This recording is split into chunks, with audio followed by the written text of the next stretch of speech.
राजवं मारुततुल्यवेगं जितेन्द्रियं बोधिमतां वरिष्ठं वातात्मजं वानरयूतमुख्यं श्रीरामदूतं शरणं प्रपद्ये। नमस्कार, स्वागत है आप में। मैं आचार्य विक्रमादित्य आपके साथ हूँ। आज का विषय हमारा जो है वो है विशेष तौर पर मीन राशि वालों के लिए कैसा रहेगा ग्रहों का योग। नवंबर के आरंभ काल में कैसा विशेष तौर पर ग्रहों का परिवर्तन योग बन रहा है जो आपके लिए क्या कुछ करने वाला है। मीन राशि वालों, नवंबर में कई ग्रहों का परिवर्तन हो रहा है। यदि आरंभ काल में देखें तो शनि महाराज आपके 12वें भाव में चल रहे हैं और वो परिवर्तन की तरफ जा रहे हैं। वक्री चल रहे थे, मार्गी हो जाएंगे। आपकी राशि के जो विशेष तौर पर समझे केंद्रों के, आपके राशि के हिसाब से जो केंद्र के भाव हैं दो, वो बुध के हैं, वो भी राशि परिवर्तन करने के योग बना रहे हैं और वो भाग्य में जाने वाले हैं। आपके लिए बड़ा महत्वपूर्ण योग है। आपके केंद्र के स्वामी विशेष तौर पर चतुर्थ और सप्तम के स्वामी भाग्य में जाकर भाग्य में वारे न्यारे करने के योग कैसे बनेंगे उनको भी आप समझ लीजिएगा। साथ साथ शुक्र ग्रह भी परिवर्तन की तरफ जा रहे हैं और वो थोड़े कमजोर हैं। शुक्र ग्रह सप्तम भाव में जाएंगे, कन्या राशि में जाएंगे। इसके साथ साथ नवंबर का महीना वैसे ही बहुत शुभ है। कार्तिक के महीने में कई उत्सव हैं। ये उत्सव विशेष तौर पर केवल उत्सव नहीं है, ये मुहूर्त हैं। इनमें बहुत छोटे छोटे जो क्रियाकलाप हम करते हैं, परंपरागत करते आए हैं, वो वास्तविक तौर पर ऋषि मुनियों ने इतने सुंदर तरीके से सुव्यवस्थित करके रखे हैं। यदि हम उनको सही रूप से कर लें तो ये उपाय ही हैं ग्रहों के। वही हम बताने का प्रयास करते हैं इस कार्यक्रम के माध्यम से कि कौन सी तिथि, कौन से वार, कौन से योग आपकी राशि के अनुसार से बन रहे हैं और कौन सी तिथि में कौन सा उपाय आपको श्रेष्ठ रूप से कर लेना चाहिए आपकी राशि के अनुसार से ग्रह गणना को देखते हुए। एक तो हो गया साधारण उपाय है जो हम परंपरागत करते हैं। फिर हम किस राशि से संबंध रखते हैं, क्या ग्रह गोचर हमारे चल रहे हैं, उसके अनुसार से राशि आ जाती है। लेकिन इसके साथ साथ भी आपकी अपनी जन्मपत्री भी बहुत रखती है। उसके लिए तो फिर जन्मपत्री विचार विमर्श करनी पड़ती है, लेकिन फिर भी हम उसको इतना सफल तो कर ही सकते हैं कि राशि के अनुसार से बांटकर फिर सब चीज़ों को देख लें और फिर कर लें। तो जैसा हमने कहा कि नवंबर के अंदर बहुत सारे महत्वपूर्ण परिवर्तन हैं, कई उत्सव हैं। इन सब का लाभ कैसे मिलने वाला है, क्या कुछ होने वाला है आपके साथ, वो सब बातें आपको सिलसिलेवार तरीके से समझ लेनी चाहिए। ग्रहों का योगायोग बड़ा विचित्र बना। नवंबर के जब कार्तिक का महीना आरंभ हुआ, पहला पक्ष रहा, तो तुला राशि के अंदर विशेष तौर पर 4 ग्रहों का योग बना। वो विश्व में कष्ट देने के योग बना रहा है। तो हमने पहले ही बताया था आपको। और इस पूरे कार्तिक का महीने में अशांति का बहुत योग बनेगा। कई प्रकार से प्राकृतिक आपदाओं के योग बन सकते हैं। ऐसे में देख ही रहे हैं युद्ध कैसे भयावह चल रहा है और उसके साथ ग्रहण भी पड़ गए। तो इन सब के कारण से आपके मनोमस्तिष्क में भी उसका प्रभाव पड़ सकता है। तो आपको भी समझें 2-2 ग्रहण का प्रभाव जिस प्रकार से रहा, फिर इन योगा योग के अनुसार से आपके लिए कैसा रहेगा। और इस पक्ष में विशेष तौर पर यदि कार्तिक की बात करें तो एक तिथि बढ़ी और एक तिथि घट गई। कहा जाता है कि कार्तिक की तिथि में एक पक्ष में तिथि बढ़े और फिर अगले पक्ष में वो तिथि घट जाए। तो फिर कई बार ऐसा होता है कि दाम कई चीज़ों के घटते चले जाते हैं और फिर वो कई बार परेशान कर सकते हैं। तो जो लोग सट्टे बाजार में, शेयर में काम कर रहे हैं, उनको बहुत बुद्धिमानी समझना चाहिए। ग्रह योग दिखा रहे हैं कि कार्तिक के प्रथम पक्ष में चावल, घी, तेल इत्यादि के दाम बढ़ेंगे बहुत ज़्यादा और वो सब विशेष तौर पे आगे बढ़ने के योग देंगे और महंगाई थोड़ी परेशान कर सकती है। फिर वो घटने के योग भी बनेंगे उसमें। तो ऐसे में शेयर में बहुत सावधानी के साथ। ऐसा नहीं है कि सभी को नुकसान होगा, सभी को फायदा होगा। ग्रह दृष्टिकोण से कौन सा ग्रह योग चल रहा है, दशा चल रही है, अंतदशा चल रही है, गोचर में क्या चल रहा है, उन सब चीज़ के अनुसार से वो परिवर्तन होता है। तो आपकी राशि के अनुसार समझ लें मीन राशि वालों के लिए कैसा रहेगा ग्रहों का योग। देखिए, 1 नवंबर की बात करें सबसे पहले तो चतुर्थी तिथि, बुधवार का अवसर और उस दिन करवा चौथ है। बड़ी महत्वपूर्ण तिथि है, बड़ा शुभ योग पड़ रहा है। करवा चौथ के दिन चंद्रमा का हम पूजन करते हैं, वो है गणेश जी का पूजन। और गणेश जी की तिथि, गणेश जी का दिन चतुर्थी और बुधवार, गणेश जी के लिए स्तवन कर आरंभ करें। गंगणाधिपतये नमः इस मंत्र का जप करके सुंदर तरीके से उनको पूजन करके दिन आरंभ किया जाए, उनका व्रत किया जाए। बड़े सुंदर तरीके से परिवार में सुख समृद्धि के लिए ये सुंदर जो प्रयोग किया जाता है बड़ा सुंदर है भारतीय संस्कृति में। ग्रह गणना विशेष तौर पर दिखा रही है कि इस दिन आपकी राशि के अनुसार से सुंदर योग है, लाभ की स्थिति बनती दिखाई दे रही है और परिवर्तन रहेगा। लेकिन ध्यान रखिएगा, थोड़े खर्चे परेशान कर सकते हैं। अननेसेसरी खर्चे आपके लिए बेनता आपको परेशान कर सकते हैं। सुख की आकांक्षा में खर्चे बहुत ज़्यादा, आप कहीं बेकार के खर्चे ना बढ़ा लें, इस बात का ध्यान रखते हुए आपको कार्य करने की ज़रूरत है। ग्रह अननेसेसरी खर्चे बढ़ा रहे हैं तो इस बात का ध्यान रखें। शाम को चंद्र दर्शन करीब 8:17 पे दिल्ली में होता दिखाई दे रहा है। इसके हिसाब से बाकी क्षेत्रों में सब भी आपको बताएंगे हम, वो आपको ग्राफिक में देख सकते हैं। सर्वार्थ सिद्धि योग विद्यमान है, नए कार्य करने के लिए दिन शुभ बना हुआ है। केवल इस बात का ध्यान रखिएगा कि दिन का मध्याह्न काल राहु काल रहेगा, उससे बचें। केवल 2 नवंबर को ग्रह गणना विशेष तौर पर दिखा रही है कि उस दिन पंचमी तिथि और साथ साथ गुरुवार का अवसर। और ये ग्रहों की स्थिति फिर वही दिखा रही है कि अननेसेसरी खर्चों से बचना चाहिए। थोड़ा खर्चों पे, आमदनी अठन्नी खर्चा रुपया वाली स्थिति दिखाई दे रही है। धनागमन के योग बड़े अच्छे हैं। ऐसे में गौ सेवा का काम करेंगे तो बहुत सुंदर रहेगा आपके लिए।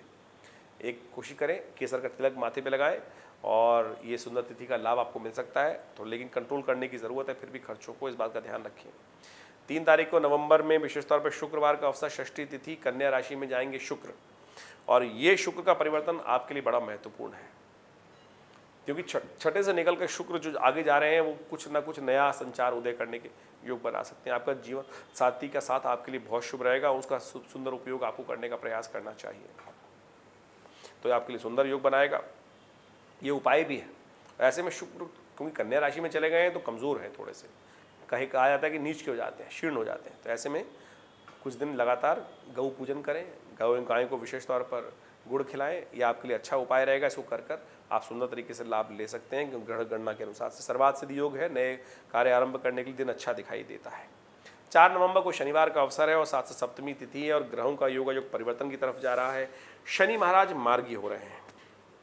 12वें भाव में बैठकर शनि वक्री थे तो थोड़ा सा डेटोरेट कर रहे थे। ऐसे में मार्गी हो जाएंगे तो ग्राफ ठीक करने के योग बना सकते हैं, लेकिन फिर भी शनि की स्थिति बड़ी विचित्र है 12वें भाव के अंदर। हम अलग से एक वीडियो बनाएंगे, पूरा शनि का बताएंगे, क्योंकि आने वाले 1.5 साल तक, पौने 2 साल तक शनि महाराज यहीं रहने वाले हैं और क्या कुछ करने वाले हैं ये सबको अच्छे समझ लेना चाहिए।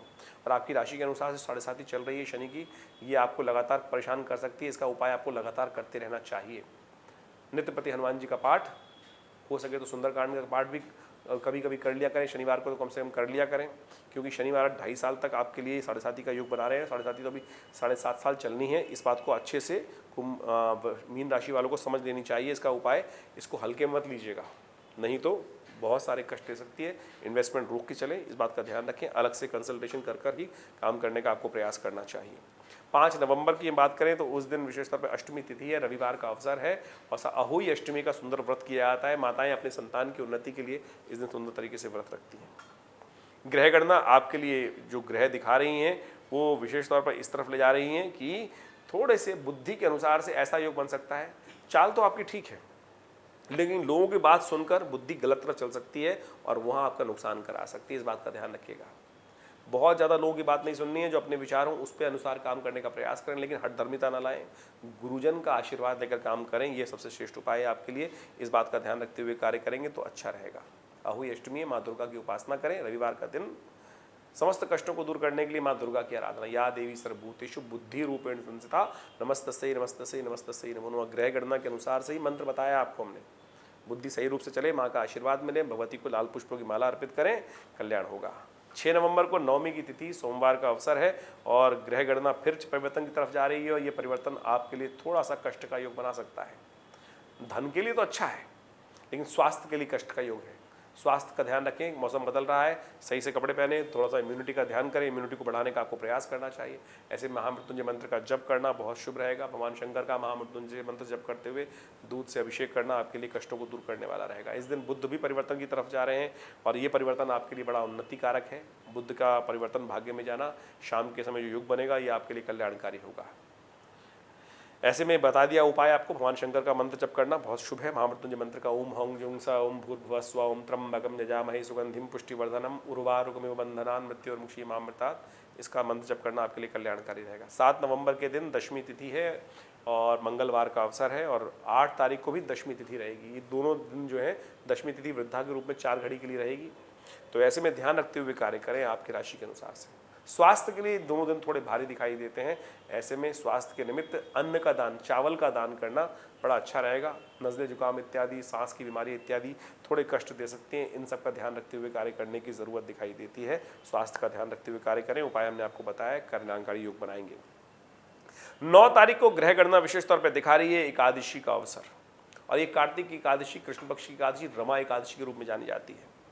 ग्रह आपके लिए बड़े अनुकूल हैं, परिवर्तन का योग बना रहे हैं। ये परिवर्तन आपके लिए शुभ रहेगा। नए विचारों से ओतप्रोत रहेंगे।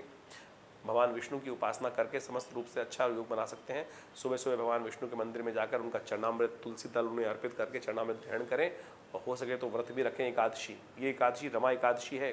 कहा जाता है महालक्ष्मी के साथ विष्णु जी का पूजन करने से, श्री सूक्त का यज्ञ कर लेने से, भगवान विष्णु के मंत्रों का जप कर लेने से भगवती की कृपा अद्भुत रूप से प्राप्त हो जाती है। तो इस दिन इस उपाय को करके लाभ ले सकते हैं आप।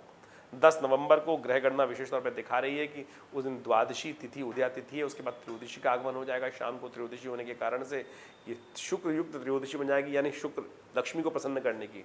धनतेरस भी पड़ रही है इस दिन, और साथ साथ गोवत्स द्वादशी भी है इस दिन।